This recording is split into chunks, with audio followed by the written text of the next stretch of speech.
గణపతి సచ్చిదానంద స్వామీజీ వారు ఏ విధమైనటువంటి మార్గములో ధర్మ ప్రచారాన్ని చేస్తున్నారో అదే మార్గములో మేమందరము కూడా, ఇక్కడ మేము అని ఎందుకు అన్నామంటే వారి యొక్క ఆదేశానుసారముగా మన యొక్క శుభంకరి దేవస్థానం సిద్ధి బ్లాక్స్ ఆపోజిట్లో ఉన్నటువంటి శుభంకరి దేవస్థానాన్ని జీర్ణోద్ధరణ చేసి దానికి శుభంకరి అనేటువంటి ఒక నామాన్ని పెట్టాం. ఆ నామాన్ని కూడా మా గురుదేవులు శ్రీ శ్రీ శ్రీ గణపతి సచ్చిదానంద స్వామీజీ వారు నిర్ణయించింది.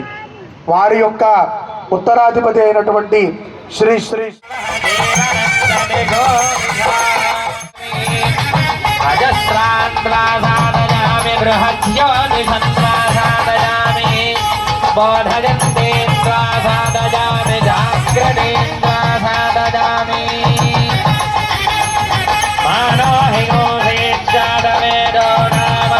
పురుష